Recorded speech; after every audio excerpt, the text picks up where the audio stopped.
Torrential rain in western Japan has caused the deaths of over 100 people and forced tens of thousands to flee their homes. The downpours have triggered floods and landslides, contributing to the greatest loss of life caused by rainfall in the country in over 30 years. Well, dozens of people are still reported missing.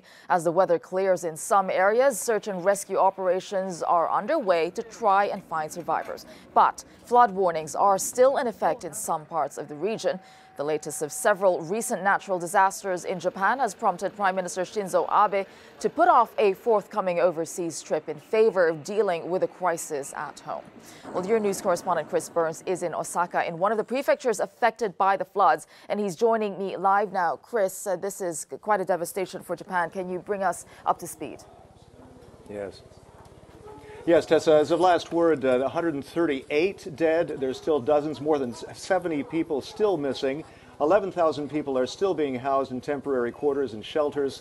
And of course, this rescue effort goes on. There are also many homes without power. It might fool you having the sun behind me, but there's still a lot of hardship going on. And as you said, there is still the threat of more rain and flooding.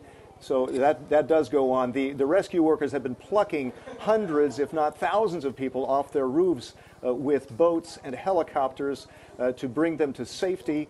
So that drama really played out over the weekend. And at this point now, they're hoping to find those people who are still missing. Yes.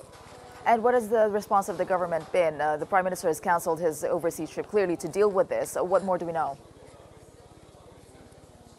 Yes, well, Prime Minister Shinzo Abe does plan to come down to this region that was affected. As you said, this is an area that has been affected by natural disasters before. There was an earthquake recently in the same region. It's from here to Hiroshima that many places are affected.